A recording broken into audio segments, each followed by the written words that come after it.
Good morning, dear students. Welcome to this online lecture. I am Mr. Rahul Pawar. In today's lecture, we are going to start with the new topic of our syllabus. The name of the topic is cost of capital. In this particular lecture, we are going to study what is the meaning of cost of capital, what is the importance of cost of capital, and at the end of this lecture, we are going to study the classification of cost. आजच्या या लेक्चरमध्ये आपण आपल्या सिलेबसमधील जो second chapter आहे cost of capital तो second चॅप्टरचा सुरू करणार आहोत आणि या लेक्चरमध्ये आपण सुरुवातीला कॉस्ट ऑफ कॅपिटल म्हणजे काय, what is the meaning of cost of capital, त्यानंतर कॉस्ट ऑफ कॅपिटल कशासाठी महत्त्वाचं आहे, what is the importance of cost of capital and how the costs are classified, एखाद्या कॉस्टचं क्लासिफिकेशन कशा पद्धतीने केलं जातं आपण हे या लेक्चरमध्ये पाहणार आहोत. This is a theoretical lecture and in this particular topic we are going to calculate, we are going to study the calculation of cost of capital of different sources. आजच्या या लेक्चरमध्ये या टॉपिकची जी काय थेरॉटिकल पार्ट आहे तो theoretical part फक्त आपण पाहणार आहोत आणि याच्यानंतर आपण या टॉपिकमध्ये एखादं कॉस्ट ऑफ कॅपिटल कशा पद्धतीने कॅल्क्युलेट केलं जातं, मग प्रेफरन्स शेअर्स असतील, डिबेंचर्स असतील, इक्विटी शेअर्स असतील, याची कॉस्ट कशा पद्धतीने कॅल्क्युलेट केली जाते हे आपण या टॉपिकमध्ये पाहणार आहोत. Okay, this topic is a practical topic but in this particular lecture we are going to study the theoretical part of this particular topic. Okay, so let start with this particular lecture. First we will start with the what is the meaning of cost of capital. सुरुवातीला आपण cost of capital म्हणजे काय याची पासून सुरुवात करणार आहोत.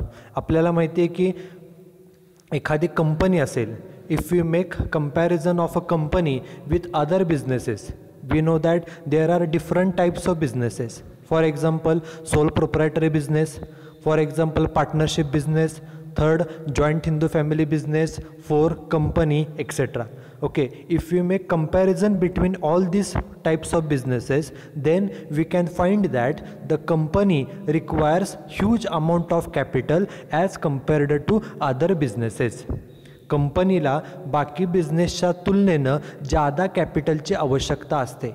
Soul proprietary concern, partnership firm असेल, जॉईंट हिंदू फॅमिली बिझनेस असेल, या सर्वांच्या तुलनेनं कंपनीला ज़्यादा कॅपिटलची आवश्यकता असते आणि हे जे काय कॅपिटल गरजेचं असतं, okay, the capital required by the company can be collected from the various sources.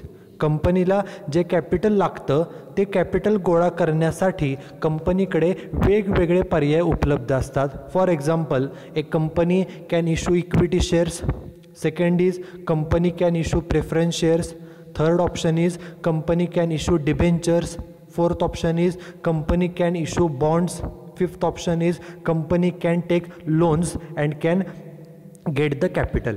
कंपनीला जे काय कॅपिटलची आवश्यकता असते हे कॅपिटल कंपनी अशा वेगवेगळ्या मार्गाने गोळा करू शकते. बघा काय सांगितलं आहे, ए company requires huge amount of capital as compared to other businesses.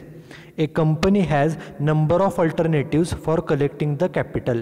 A company can raise the capital from different sources such as equity shares, preference shares, debentures, loans etc.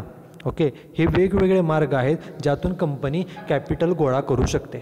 आता जर सपोज कंपनीने इक्विटी शेअर्स विकले, कंपनीने preference shares विकले, तर या शेअर्सवरती on these shares the company has to pay dividend to the share holders. बरोबर, इक्विटी शेअर्स विकले असतील किंवा प्रेफरन्स शेअर्स विकले असतील तर त्या इक्विटी शेअर होल्डर्सला किंवा ते जे कोण प्रेफरन्स शेअर होल्डर्स आहेत त्यांना वर्षाच्या शेवटी डिव्हिडंड हा पेड करावा लागतो. बरोबर, company has to pay dividend to the share holders. जर सपोज कंपनीने डिबेंचर्स विकले असतील, डिबेंचरवरती कंपनीला इंटरेस्ट म्हणजे व्याज द्यावं लागतं. बरोबर, जर सपोज कंपनीनं कर्ज काढलं असेल, suppose company has taken a loan, then company has to pay interest on such loan at the end of the year. Okay, त्यामुळे कंपनी जे काय कॅपिटल गोळा करते, इक्विटी शेअर्स विकून कॅपिटल गोळा करता येऊ शकतं, प्रेफरन्स शेअर्स विकून कॅपिटल गोळा करता येऊ शकतं, डिबेंचर्स विकून कॅपिटल गोळा करता येऊ शकतं, लोन्स काढून सुद्धा कॅपिटल गोळा करता येऊ शकतं. यावरती कंपनीला एकतर डिव्हिडंड द्यावा लागतो किंवा त्यांना इंटरेस्ट द्यावा लागतो. A company has to pay returns to them in the form of dividend or interest. त्यांना डिव्हिडंड किंवा इंटरेस्ट हा द्यावा लागतो. आणि हा जो काही डिव्हिडंड किंवा इंटरेस्ट द्यायचा आहे, this has to be paid out of the revenue of the business. आपल्या बिझनेसचा जो काही इन्कम होणार आहे त्या इन्कममधून, त्या उत्पन्नामधूनच हे डिव्हिडंड किंवा जो व्याज आहे ते व्याज हे पेड करावं लागतं. आता मग जे कंपनीनं कॅपिटल तर गोळा केलेलं आहे. कंपनीने समजा इक्विटी शेअर्स विकले, प्रेफरन्स शेअर्स विकले, डिबेंचर्स विकले, कॅपिटल गोळा केलेलं आहे. आता त्या शेअर्सवरती वर्षाच्या शेवटी डिव्हिडंड द्यायचं आहे, बरोबर. त्या डिबेंचर्सवरती वर्षाच्या शेवटी व्याज पेड करायचं आहे. म्हणून ते पेड करण्यासाठी ते जे पैसे गोळा केलेले आहेत, the capital collected by the company is invested in certain assets. बरोबर. जे गोळा केलेले पैसे असतात ते काही ॲसेट्समध्ये इन्व्हेस्ट केले जातात आणि त्या इन्व्हेस्टमेंटमधून आपल्याला हे जे कोण शेअर होल्डर्स आहेत किंवा डिबेंचर होल्डर्स आहेत त्यांना रिटर्न देण्यासाठी कमीत कमी मिनिमम आपल्याला ठराविक रेट ऑफ रिटर्नने आपल्याला इन्कम मिळावं लागतं. बघा काय सांगितलं आहे, ए company has to earn at least the rate of return which is equal to or more than the overall cost of capital. म्हणजेच काय तर या शेअर होल्डर्सला किंवा डिबेंचर होल्डर्सला किंवा बँकेला जे काय आपल्याला रिटर्न्स द्यायचे आहेत डिव्हिडंडच्या स्वरूपामध्ये किंवा व्याजाच्या स्वरूपामध्ये, ते देण्यासाठी कंपनीला कमीत कमी जेवढा त्यांना रिटर्न्स द्यायचे तेवढं तरी आपल्याला रिटर्न्स मिळवावे लागतात. कमीत कमी तेवढे. म्हणजे उदाहरणार्थ सपोज आपल्याला डिव्हिडंड पेड करायचे 8%, आपण इक्विटी शेअर्स किंवा प्रेफरन्स शेअर्स विकले, त्यांना डिव्हिडंड द्यायचे 8%, तर जे पैसे आपल्याला मिळाले आहेत शेअर्स विकून, ते पैसे आपण जिथं गुंतवणार आहोत त्या गुंतवणुकीमधून कमीत कमी कॉस्ट जेवढी आहे तेवढे तरी रिटर्न मिळावे किंवा त्याच्यापेक्षा जादा रिटर्न मिळावे ही आपली मिनिमम अपेक्षा असते. आपण पैसे जे गोळा केलेत, कॅपिटल गोळा केले, त्यावरती आपल्याला 8% व्याज डिव्हिडंड द्यायचं आहे किंवा व्याज द्यायचं आहे. तर आपली अपेक्षा काय असते, ते जे पैसे आपण गोळा केलेले आहेत शेअर्समधून किंवा डिबेंचरमधून, ते पैसे गुंतवून त्या गुंतवणुकीवर आपल्याला तेवढाच किंवा त्याच्यापेक्षा जादा रेट ऑफ रिटर्न हा मिळावा. ओके, ही बेसिक अपेक्षा असते. आता कॉस्ट ऑफ कॅपिटल म्हणजे काय? Cost of capital means the minimum rate of return of a proposal that company must earn to cover the cost of investment. Okay, आता clear होण्यासाठी बघा पुढे त्याची सिंपल डेफिनेशन सांगितलेली आहे. काय कॉस्ट ऑफ कॅपिटल म्हणजे काय? Cost of capital means the minimum rate of return. हे ऑब्जेक्टिव्हसाठी सर्वात महत्त्वाचं. कॉस्ट ऑफ कॅपिटल म्हणजे काय? मिनिमम, कमीत कमी rate of return which A company should earn from its investment. Okay, आपल्या कंपनीला जे काही कॅपिटल गोळा केलेलं आहे ते कॅपिटल आपण कुठेतरी इन्व्हेस्ट करतो, गुंतवतो. त्या गुंतवणुकीवरती आपल्याला मिनिमम कमीत कमी किती रेटनं रिटर्न्स मिळावे, किती टक्क्यानं रिटर्न्स मिळावे, त्याला म्हटलं जातं कॉस्ट ऑफ कॅपिटल.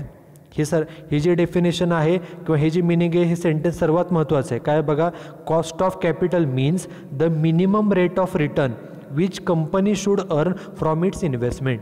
कंपनी जे पैसे इन्व्हेस्ट करते, गुंतवणूक करते, असेट्समध्ये करेल किंवा कशामध्ये करेल, त्या इन्व्हेस्टमेंटवरती कंपनीला मिनिमम किती रेटनं रिटर्न्स मिळावे, किती टक्क्यानं रिटर्न्स मिळावे, त्याला म्हटलं जातं कॉस्ट ऑफ कॅपिटल. बघा पुढे एक डेफिनेशन सांगितलेले, according to Williams cost of capital is the rate. Cost of capital म्हणजे काय? एक असा रेट, अशी टक्केवारी that must be earned on the net proceeds to provide the cost element of the burden at the time they are due. म्हणजेच काय तर ज्या वेळेला आपल्यावरती जे कॉस्ट बर्डन आहे, म्हणजे शेअर्स विकले असतील तर डिव्हिडंड देणं हे आपल्यावरचं बर्डन आहे. जर डिबेंचर्स विकले असतील तर डिबेंचर होल्डरला वर्षाच्या शेवटी इंटरेस्ट देणं हे आपल्यावरती बर्डन असतं. ओके, जर आपण बँकेकडून कर्ज काढलं असेल तर बँकेला व्याज देणं हे आपल्यावरती बर्डन असतं. हे बर्डन जे आहे ते बर्डन सोसण्यासाठी आपल्याला मिनिमम जो रेट मिळावा लागतो, okay, on net proceeds, okay, त्या रेटला कॉस्ट ऑफ कॅपिटल असं म्हटलं जातं. Okay, this is definition given by Williams. Okay, पुढे काय सांगितलं बघा, cost of capital also means the minimum rate of return which company should earn from its investment. कंपनीने जी इन्व्हेस्टमेंट केलेली आहे, गुंतवणूक केलेली आहे, त्या गुंतवणुकीवरती आपल्याला किती रेटनं रिटर्न्स मिळावा, जेणेकरून so that earning per share म्हणजेच EPS and market price is not reduced.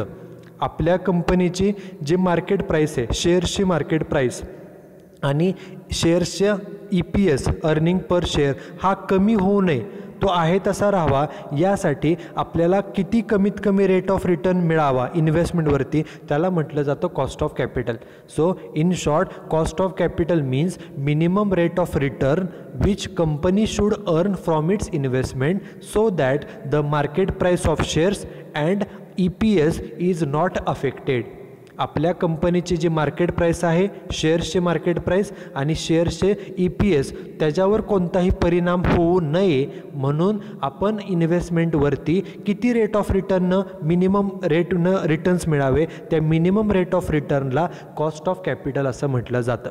Okay. आणि आपला हा जो टॉपिक आहे, मागाशी सांगितल्याप्रमाणे this topic is a practical topic and in this particular topic we are going to study the calculation of cost of debentures, second cost of preference shares, third cost of equity shares, four cost of reserve and 5 overall cost of capital.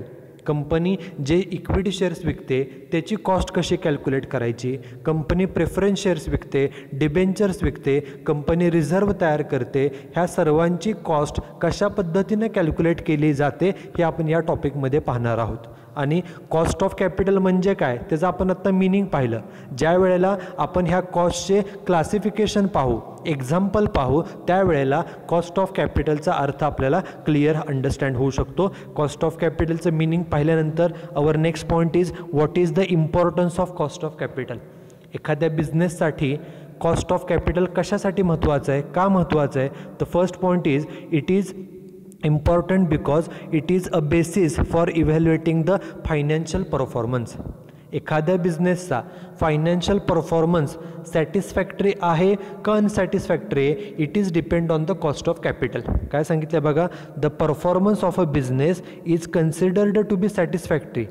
कोणत्या बिझनेसचा performance satisfactory मानला जातो, if the rate of return on investment, जर त्या बिझनेसचा rate of return इन्व्हेस्टमेंटवरचा जी गुंतवणूक केलेली आहे त्या गुंतवणुकीचा rate of return if it is more than overall cost of capital then the performance is said to be satisfactory. एखाद्या बिझनेसचा परफॉर्मन्स समाधानकारक कधी मानला जातो, जर त्या कंपनीला मिळणारा रेट ऑफ रिटर्न गुंतवणुकीवरचा हा जर ओव्हरऑल कॉस्टपेक्षा, खर्चापेक्षा जास्त असेल, ओव्हरऑल कॉस्टपेक्षा जर जास्त असेल तर त्या बिझनेसचा परफॉर्मन्स हा सॅटिस्फॅक्टरी मानला जातो. So for evaluating the financial performance of any business we have to consider the cost of capital. एखाद्या बिझनेसचा परफॉर्मन्स हा सॅटिस्फॅक्टरी आहे का अनसॅटिस्फॅक्टरी आहे हे चेक करताना आपल्याला ओव्हरऑल कॉस्ट ऑफ कॅपिटल हा विचारामध्ये घ्यावा लागतो. This is first point. Then second point is cost of capital is important while deciding the capital structure. ज्या वेळेला आपण एखाद्या कंपनीचं कॅपिटल स्ट्रक्चर ठरवतो, म्हणजे एकूण कॅपिटल समजा 10 लाख लागणार असेल तर त्या 10 लाखापैकी इक्विटीमधून किती गोळा करायचे, प्रेफरन्समधून किती, डिबेंचरमधून किती, लोन्समधून किती, हे ठरवणं it is called as a capital structure. Okay, and while deciding the capital structure we have to consider the cost of each and every source. प्रत्येक जो सोर्स आहे, इक्विटी शेअर्स हा एक सोर्स आहे, प्रेफरन्स शेअर्स हा एक source आहे, debenture एक सोर्स आहे, बँक लोन हा एक सोर्स आहे, या प्रत्येकाची कॉस्ट आपल्याला कन्सिडर करावी लागते. बघा, capital structure decision involves selection of a particular source of finance. म्हणजे इक्विटीतून गोळा करायचे, प्रेफरन्समधून, डिबेंचरमधून का लोन्समधून हे ठरवणं हे देखील कॅपिटल स्ट्रक्चरमध्ये येतं. And deciding the amount of capital which should be raised from this sources. म्हणजे 10 लाख लागणार असतील तर 10 लाखापैकी इक्विटीमधून किती रुपये, प्रेफरन्समधून किती रुपये, डिबेंचरमधून किती आणि लोन्समधून किती हे सुद्धा आपल्याला ठरवावं लागतं. And while deciding the capital structure the specific cost of each source is calculated and on the basis of that the capital structure is framed. जे मगाशी सांगितलं आपण इक्विटी पर्याय आहे, प्रेफरन्स आहे, डिबेंचर आहे, लोन आहे, ह्यातून आपण एकूण कॅपिटल गोळा करणार आहे. त्यापूर्वी आपण ह्या प्रत्येकाची individual cost specific cost calculate करतो आणि नंतरच आपलं जे काही कॅपिटल स्ट्रक्चर आहे ते कॅपिटल स्ट्रक्चर तयार करतो. So while deciding the capital structure we consider the cost of capital of each source. प्रत्येकाचे आपण कॉस्ट ऑफ कॅपिटलचा विचार करूनच मग कॅपिटल स्ट्रक्चर डिसिजन घेतो. This is second. Third point is taking capital budgeting decisions. आता capital budgeting decision म्हणजे काय बघा. Capital budgeting decision means selection of a fixed asset or investment proposal out of various alternatives available. आपल्या समजा एखादी fixed asset purchase करायची असेल तर मार्केटमध्ये असेट्स वेगवेगळ्या कंपनीच्या अवेलेबल असतात. Out of the different alternatives available in the market we have to select a particular machinery particular asset which is more suitable for our business. जसं आपण मोबाईल खरेदी करायचा असेल तर मार्केटमध्ये 10-12 कंपन्यांचे मोबाईल्स अवेलेबल आहेत. आपण त्या सर्व मोबाईलचं कंपॅरिझन करतो आणि आपल्याला जो सुटेबल मोबाईल असेल तो खरेदी करतो. In the same case in case of a business also when a business has to purchase any asset or when a business has to make any investment then number of alternatives are available in the market. मार्केटमध्ये वेगवेगळे options वेगवेगळे alternatives available आहेत and out of these alternatives we have to select one alternative. आपल्याला त्यापैकी एक alternative जो आहे तो निवडावा लागतो. ओके. आणि तो निवडणं हे जे डिसिजन घेतले जातात कोणता ऑप्शन निवडला पाहिजे this is called as a capital budgeting decisions. Okay. आणि आता हे डिसिजन घेत असताना त्यासाठी वेगवेगळ्या मेथड्स आहेत. For example net present value method आहे. बघा काय सांगितलं आहे. According to net present value method a project is accepted if the net present value is 0 or positive. Okay. जर ही नेट प्रेझेंट व्हॅल्यू मेथड वापरली. नेट प्रेझेंट व्हॅल्यू मेथड काय सांगते the project should be accepted when its net present value is 0 or positive. जर त्या प्रोजेक्टची किंवा असेटची NPV नेट प्रेझेंट व्हॅल्यू 0 किंवा पॉझिटिव्ह असेल तर तो प्रोजेक्ट किंवा ती असेट ही सिलेक्ट केली जाते. परंतु हे करत असताना while taking such capital budgeting decisions by net present value method the cost of capital is also considered. आपण ज्या वेळेला नेट प्रेझेंट व्हॅल्यू मेथडनं कॅल्क्युलेशन करतो एखाद्या असेटची नेट प्रेझेंट व्हॅल्यू कॅल्क्युलेट करतो ती कॅल्क्युलेट करत असताना देखील आपल्याला कॉस्ट ऑफ कॅपिटलचा विचार करावा लागतो आणि मगच आपण नेट प्रेझेंट व्हॅल्यू कॅल्क्युलेट करून कॅपिटल बजेटिंग डिसिजन हा घेऊ शकतो.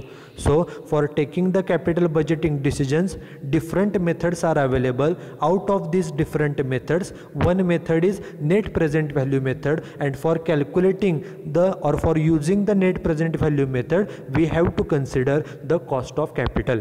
त्यामुळे कॉस्ट ऑफ कॅपिटल कशासाठी गरजेचं आहे तर कॅपिटल बजेटिंग डिसिजन्स म्हणजे असेट्स खरेदी करण्याचे जे निर्णय असतात इन्व्हेस्टमेंट करण्याचे जे निर्णय असतात ते निर्णय घेताना सुद्धा कॉस्ट ऑफ कॅपिटलचा विचार हा केला जातो. Okay. This is third point. After that the last point is other financial decisions. Cost of कॅपिटलचा उपयोग इतर डिसिजन्स घेताना सुद्धा होतो. बघा काय सांगितलं आहे the cost of capital is also considered while taking other decisions like dividend decisions. किती डिव्हिडंड पेड करायचा आहे. इश्यू ऑफ राईट शेअर्स किती इश्यू करायचे. इश्यू ऑफ बोनस शेअर्स म्हणजे फ्रीमध्ये शेअर्स किती द्यायचे त्याचं प्रोपोर्शन काय असलं पाहिजे. मेकिंग रिझर्व किती करायचा. त्यानंतर रिक्वायरमेंट ऑफ वर्किंग कॅपिटल ठरवताना हे सर्व डिसिजन्स घेत असताना while taking all such decisions the company the finance manager considers the cost of capital. Okay. हे सर्व निर्णय मग रिझर्व किती करायचं असेल इक्विटी राईट शेअर्स किती विकायचे असतील बोनस शेअर्स किती वाटायचे असतील किंवा डिव्हिडंड किती % द्यायचं असेल हे सर्व डिसिजन्स घेत असताना त्याचा परिणाम आपल्या ओव्हरऑल कॉस्टवरती काय होईल याचा विचार करावा लागतो आणि हे डिसिजन घेताना कॉस्ट ऑफ कॅपिटलचा विचार करूनच मगच हे डिसिजन घेतले जातात. So we can say that The cost of capital is considered while taking the different decisions. For example, for evaluating the performance of the business. एखाद्या बिझनेसचा परफॉर्मन्स सॅटिस्फॅक्टरी आहे का नाही हे ठरवताना कॉस्ट ऑफ कॅपिटलचा विचार केला जातो. Secondly, while deciding the capital structure, the cost of capital is considered. Third, while taking the capital budgeting decisions, the cost of capital is considered. And for taking other financial decisions also, the cost of capital is considered. त्यामुळे आपण असं म्हणू शकतो की एखाद्या कंपनीमध्ये, एखाद्या बिझनेसमध्ये एखादी कंपनी जे काय कॅपिटल गोळा करते, इक्विटी शेअर्स विकून, प्रेफरन्स शेअर्स विकून, डिबेंचर्स विकून किंवा लोन्स विकून, हे प्रत्येकासाठी जे काय कॉस्ट असते ते कॉस्ट ही कॅल्क्युलेट केली जाते आणि ती शेअर्स, डिबेंचर्स, लोन्स इश्यू करताना तर केली जातेच, परंतु नंतर देखील while taking the other decisions also like capital structure decision, capital budgeting decisions, other financial decision, हे सर्व करत असताना कॉस्ट ऑफ कॅपिटलचा विचार केला जातो आणि नंतरच डिसिजन्स हे घेतले जातात. Okay, so this is importance of cost of capital. After that our last point in today's lecture is classification of cost. Okay, हे जे काय कॉस्ट आहे, cost means expenses. Okay, cost means expenses. त्या एक्सपेन्सेसचं कॉस्टचं classification कशा प्रकारे केलं जातं बघा काय सांगितलं आहे. The cost are classified as under. आपण कॉस्टचं क्लासिफिकेशन 4 ते 5 प्रकारे करता येऊ शकतं. त्यातला पहिला प्रकार आहे spot cost and normalised cost. आता हे ऑब्जेक्टिव्हसाठी सर्वात महत्त्वाचं, स्पॉट कॉस्ट म्हणजे काय आणि नॉर्मलाइज्ड कॉस्ट म्हणजे काय. स्पॉट कॉस्ट म्हणजे काय बघा.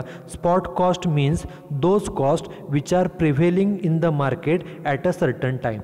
ओके, स्पॉट म्हणजे त्या ठिकाणी मार्केटमध्ये सध्या किती कॉस्ट आहे त्याला आपण स्पॉट कॉस्ट असं म्हणू शकतो. फॉर एक्झाम्पल, आपण हे कंपनीबद्दल बघतोय, आपण आपल्या डे टू डे लाईफचं जर एक्झाम्पल घेतलं, सपोज आपण मार्केटमध्ये गेलो, व्हेजिटेबल मार्केटमध्ये किंवा मंडईमध्ये गेलो आणि तिथं जर समजा एखाद्या प्रॉडक्टची आपण प्राईस विचारली, फॉर एक्झाम्पल ओनियन, कांद्याची प्राईस विचारली, तर तो जो कोण सेलर असेल तो सांगेल 50 रुपये kilo.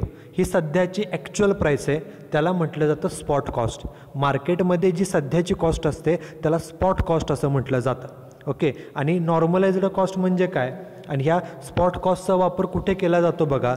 These cost are considered while taking the financial decisions. ज्या वेळेला आपल्याला फायनान्शियल डिसिजन्स घ्यायचे असतात त्यावेळेला आपण हे स्पॉट कॉस्टचा विचार करतो. आपल्याला अर्थ फक्त माहीत असणं गरजेचं आहे. स्पॉट कॉस्ट म्हणजे जी मार्केटमध्ये एक्झिस्टिंग कॉस्ट आहे, ॲक्च्युअल कॉस्ट आहे, त्याला स्पॉट कॉस्ट असं म्हणतात. Second is normalised. Normalised cost म्हणजे काय. Normalised cost are calculated on the basis of average of market cost of previous periods. Okay, average काढून, म्हणजे एखाद्याला जनरल विचारलं की कांद्याची प्राईस किती असते, तो काय सांगेल ऑन एन ॲव्हरेज एक 30 रुपये, 40 रुपये, 50 रुपये किलोच्या दरम्यान प्राईस असते. ओके, ही नॉर्मलाइज्ड कॉस्ट कशी कॅल्क्युलेट केली जाते. जे पाठीमागच्या कॉस्ट आहेत मार्केटमधल्या, 40 रुपये कधी कांदा असतो, कधी 50 असेल, कधी 30 असेल, ह्या सर्वांचं ॲव्हरेज करून सरासरी काढून ही कॉस्ट ही कॅल्क्युलेट केली जाते. It is called as a normalised cost and these cost are used for investment decisions. आपल्याला दोन्ही कॉस्टचा अर्थ कळणं गरजेचं आहे. स्पॉट कॉस्ट म्हणजे जे मार्केटमध्ये ॲक्च्युअल असते, इट इज स्पॉट कॉस्ट. आणि नॉर्मलाइज्ड कॉस्ट म्हणजे जे प्रिव्हियस कॉस्ट होत्या मार्केटमधल्या त्या सर्वांचं ॲव्हरेज काढून जी कॉस्ट काढली जाते, it is called as a normalised cost. This is first. Then second classification is historical cost and future cost. Historical म्हणजे पाठीमागच्या कॉस्ट आणि फ्युचर म्हणजे भविष्यामधल्या. बघा, historical cost are those cost which are incurred in the past. जे खर्च अगोदरच झालेले आहेत, त्या खर्चाला खर्च अगोदर झालेले आहेत आणि नंतर ते रेकॉर्ड केले जातात बुक्स ऑफ अकाउंट्समध्ये, त्याला हिस्टॉरिकल कॉस्ट असं म्हटलं जातं. अँड फ्युचर कॉस्ट म्हणजे काय. Future cost are those which are estimated for the future. भविष्यामध्ये आपल्याला किती खर्च होईल हे आपण अगोदरच इस्टिमेट करतो, अगोदरच त्याचा अंदाज करतो, त्याला फ्युचर कॉस्ट असं म्हटलं जातं. आता ह्या दोन्हीपैकी जास्त महत्त्वाचं काय तर the future cost are estimated on the basis of historical cost. भविष्यामध्ये आत्ता मार्केटमध्ये कांद्याची किंमत 50 रुपये आहे, अगोदर 40 होती, 40 50 झाली, भविष्यामध्ये ती 60 होईल. ही फ्युचर कॉस्ट आपण कशी ठरवतो? On the basis of historical cost. जी पाठीमागची कॉस्ट होती त्याच्या आधारे आपण फ्युचर हे इस्टिमेट करत असतो. आणि the future cost are considered to be more important than historical cost for taking financial decisions of the future. भविष्याबद्दल जे निर्णय जर घ्यायचे असतील तर त्यावेळेला फ्युचर कॉस्टचा जास्त हा वापर केला जातो. Okay, this is historical and future cost. Then third classification is specific cost and combined cost. Okay, आपण मगाशी पाहिलं की company equity shares, preference shares, debenture, लोनद्वारे कॅपिटल गोळा करू शकते. ह्या प्रत्येक सोर्सची जी आपण सेपरेट इंडिव्हिज्युअल कॉस्ट कॅल्क्युलेट करतो त्याला स्पेसिफिक कॉस्ट असं म्हणतात. बघा, a company can collect the capital from various sources such as equity shares, preference share, debentures, loans etcetera. बरोबर, हे वेगवेगळे ऑप्शन्स आहेत कॅपिटल गोळा करण्यासाठी. The individual cost of each source is called as a specific cost. आपण equity shares विकले, त्याची जर आपण कॉस्ट कॅल्क्युलेट केली तर ती झाली इक्विटीची स्पेसिफिक कॉस्ट. ओके, आपण डिबेंचर विकले असतील, डिबेंचरची सेपरेट कॉस्ट कॅल्क्युलेट केली तर ती झाली डिबेंचरची स्पेसिफिक कॉस्ट. ओके, आणि ह्या सर्वांची मिळून एकत्र जर आपण कॉस्ट कॅल्क्युलेट केली, बघा, whereas the overall cost of all these sources is called as a combined cost. ह्या सर्वांची मिळून, सपोज आपण इक्विटी शेअर्स विकलेत, प्रेफरन्स शेअर्स विकलेत, डिबेंचर विकलेत, लोन्स विकले, ह्या सर्वांची मिळून आपण एकत्रपणे जर कॉस्ट कॅल्क्युलेट केली तर त्याला कंबाइन्ड कॉस्ट असं म्हटलं जातं. आणि ही कंबाइन्ड कॉस्ट कॅल्क्युलेट करण्यासाठी, कंबाइन्ड कॉस्ट म्हणजेच ओव्हरऑल कॉस्ट, कंबाइन्ड कॉस्टलाच ओव्हरऑल कॉस्ट किंवा वेटेड ॲव्हरेज कॉस्ट असं म्हणतात. ही कॅल्क्युलेट करण्यासाठी अगोदर आपल्याला सर्वांची स्पेसिफिक कॉस्ट ही कॅल्क्युलेट करावी लागते. म्हणजे इक्विटीची कॉस्ट आधी कॅल्क्युलेट करायची, स्पेसिफिक कॉस्ट, डिबेंचरची, प्रेफरन्स शेअरची, लोनची पहिल्यांदा स्पेसिफिक कॉस्ट कॅल्क्युलेट करावी लागते आणि नंतरच आपण ओव्हरऑल कॉस्ट ही कॅल्क्युलेट करू शकतो. This is specific and combined cost. Then fourth point is average cost and marginal cost.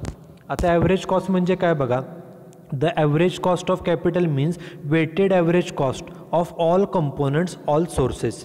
Okay, आपल्या कंपनीनं जे काही कॅपिटल एकूण गोळा केलेलं आहे त्यासाठी 2, 3, 4 सोर्सेस ऑप्शन आपण वापरलेले असतात. उदाहरणार्थ इक्विटी शेअर हा एक सोर्स आहे, ऑप्शन आहे.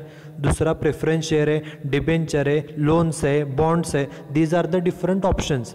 आणि ह्या सर्वांची मिळून जे काय कॉस्ट असते, ओव्हरऑल कॉस्ट असते, त्याला ॲव्हरेज कॉस्ट असं म्हटलं जातं. This average cost is calculated by considering total cost incurred and total capital employed. आपण ज्या वेळेला वेटेड ॲव्हरेज कॉस्ट ऑफ कॅपिटलचे एक्झाम्पल पाहू त्यावेळेला हाच फॉर्म्युला वापरला जातो, टोटल कॉस्ट इन्कर्ड भागिले टोटल कॅपिटल एम्प्लॉईड, आणि ज्याद्वारे आपण वेटेड ॲव्हरेज कॉस्ट हे कॅल्क्युलेट करतो.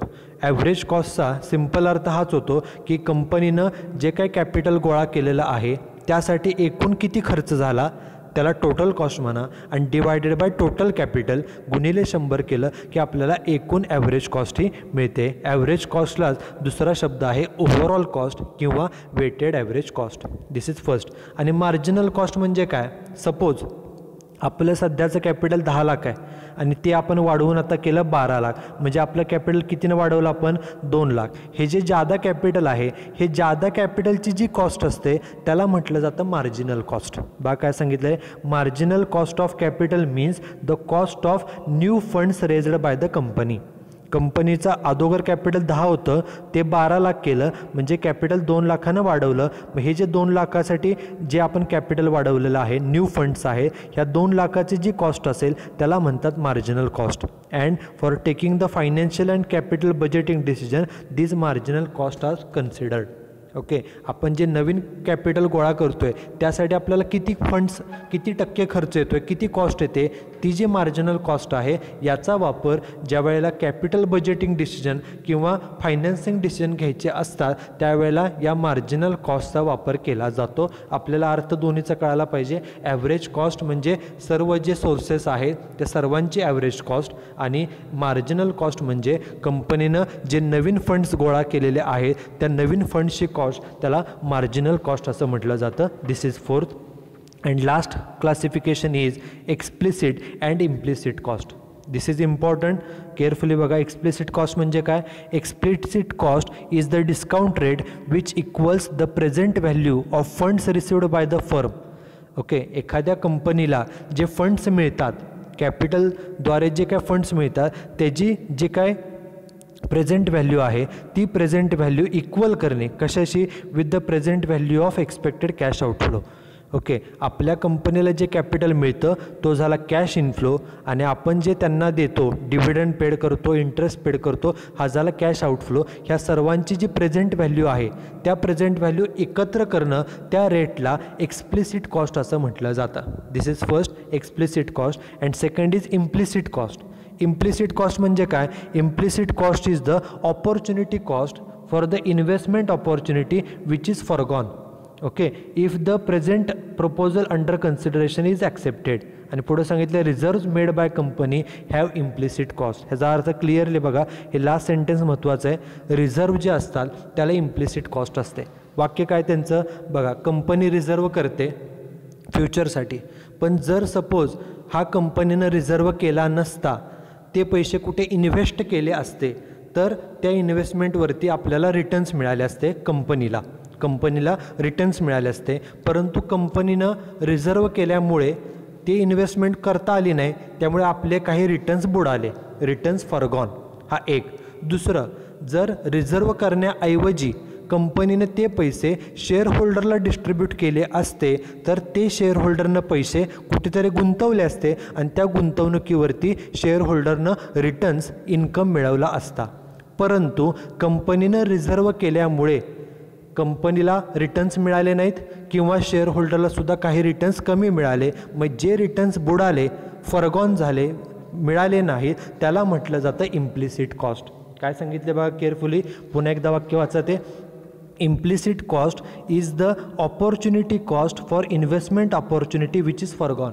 इन्व्हेस्टमेंटची जी ऑपॉर्च्युनिटी होती, गुंतवणुकीची जी संधी होती, ती आपली निघून गेली. कशामुळे? कंपनीनं रिझर्व्ह केल्यामुळे शेअर होल्डरला पैसे कमी मिळाले. रिझर्व्ह केला नसता, जर तो गुंतवला असता तर कंपनीला काही रिटर्न्स मिळाले असते. शेअर होल्डरला डिस्ट्रीब्यूट केला असता, त्या पैशातून शेअर होल्डरला काही रिटर्न्स मिळाले. ते रिटर्न्स कंपनीचे बुडाले, ते रिटर्न्स शेअर होल्डरचे बुडाले. ती जी काही ऑपॉर्च्युनिटी गेली त्याची जी कॉस्ट आहे, it is called as the implicit cost. आणि जे रिझर्व्स असतात कंपनीचे, the reserve has the implicit cost. Okay, so this is the meaning of explicit and implicit cost. Okay, so in today's lecture we have seen the meaning of cost of capital. After that we have seen the importance of cost of capital, and just we have seen the classification of cost. Okay, in the next lecture we will start the examples on the computation of cost of capital. Okay, so thank you very much.